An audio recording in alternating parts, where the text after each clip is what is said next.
Hi, welcome to Miss Miller's Read Alouds. The book I'm going to read to you today is Bedhead by Margie Palatini. This story is about a young boy named Oliver who has the worst case of bedhead in the whole entire world.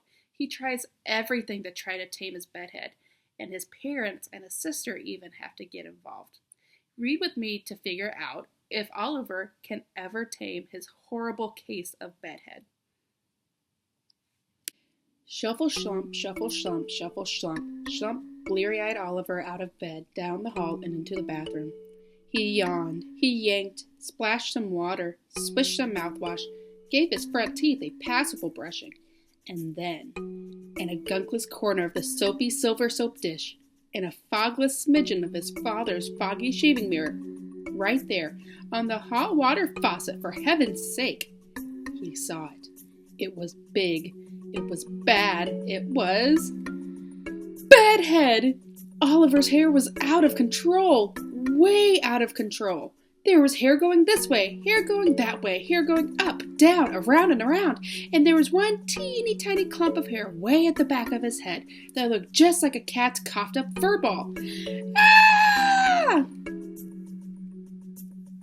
Oliver's scream shook. It rattled. It rolled all the way down the stairs and into the kitchen where Fruit Loops went flying. Milk was spilled, spit, and sputtered, and two toast toasties did triple backflips onto the breakfast table.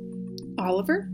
Oliver! Oliver! Shouted Mom, Dad, and Emily as they ran up the stairs and headed for the bathroom door. Mom leaned close to the door. Closer. Closer. That's right, even closer. Is everything all right, Oliver? She whispered in her calmest, calm mom voice. Come now, dear, open the door and let us in. No sound from Oliver. Not a whimper, not a peep. Please, said Mom. Pretty please? Pretty, pretty, pretty please? The doorknob slowly turned. Mom smiled at Dad. She gave a wink to Emily. There you go, she said, taking a step into the bathroom. Nothing can be that bad! Wrong. It was that bad.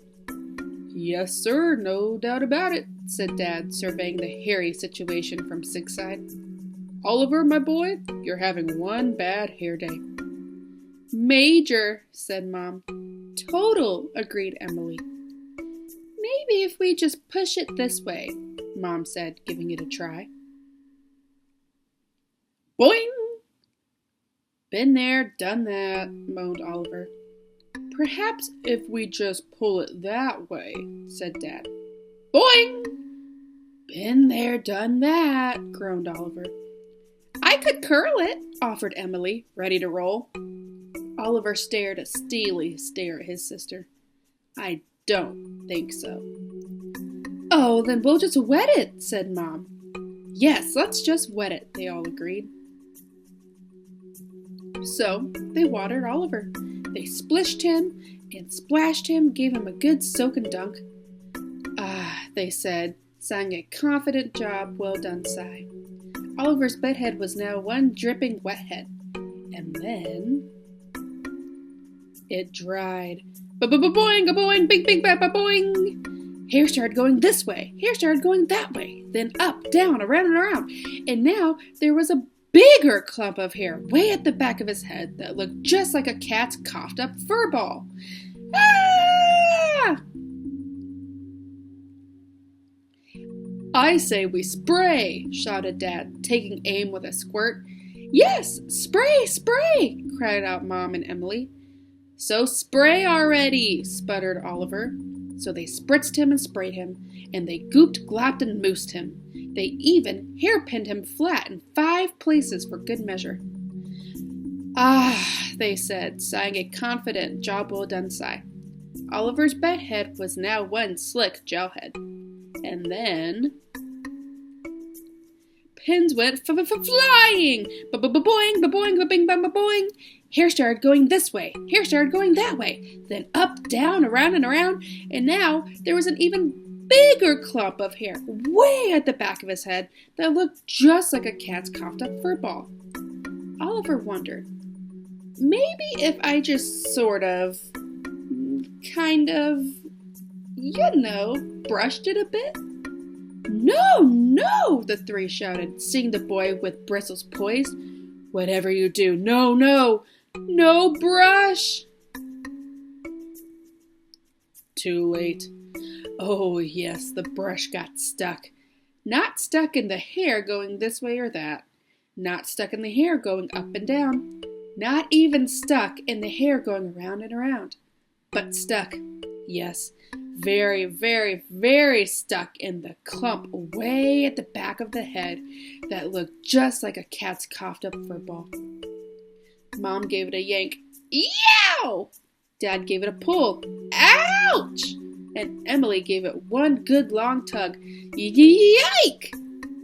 Well, Mom said without a bit of doubt, that brush is stuck all right. Definitely stuck, decided Dad. A done deal, declared Emily. Then, just when they were about to give up all hope, Oliver saw the answer right there on the wall. That's it, he pointed. The hat! The hat! Go get the hat!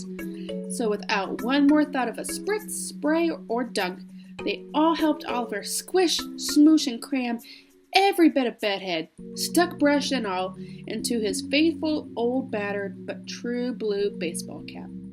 Well, almost. Good enough. And with a kiss and a wave, Oliver headed off to school. Everything was fine. Everything was dandy. And then Mary Margaret, who sat in the third row, 4 seats down, one desk across from Oliver and Mrs. Oppenheimer's class at Biddlemeyer Elementary, looked over to him and said, "You can't wear that hat." Oliver looked over to Mary Margaret. "Can too." "Cannot."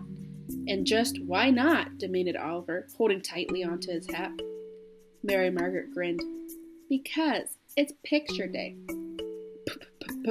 "Picture day?" stuttered Oliver.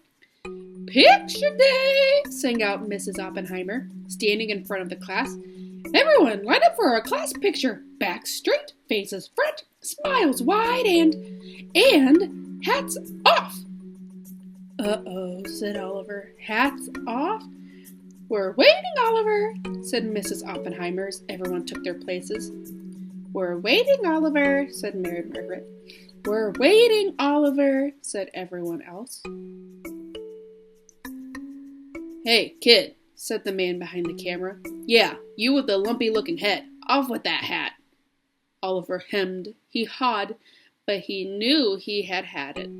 He lifted the brim and slowly took off his faithful, old, battered, but true blue baseball cap. He held his breath. He closed his eyes, and then he waited. He waited some more. Nothing. Zero. Zilch, nada. He opened his eyes and looked up. There was no hair going this way. No hair going that way. No hair going up, down, not even around and around. And nobody could see the brush stuck in the clump of hair way at the back of his head that looked like a cat's coughed-up fur ball. "Ah," said Oliver, saying a confident, job-well-done sigh. "Ready, everyone?" sang out Mrs. O. "Big smiles and say cheese on the count of 3. 1, she said. 2, she said. And then, boing, boing, boing, bing, boing, boing, boing. Hair started going this way. Hair started going that way. Hair started going up, down, around, and the brush that was stuck in the clump of hair way at the back of the head that looked just like a cat's coughed-up fur ball let loose and boinged Mary Margaret on top of her head and boomeranged right into Mrs. Oppenheimer's nose.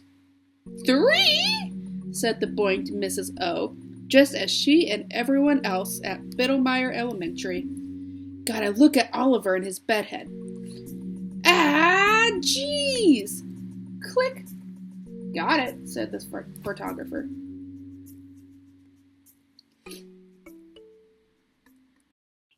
So in this story, Oliver had the worst case of bedhead in the whole entire world. He tried everything he could think of to try to fix it.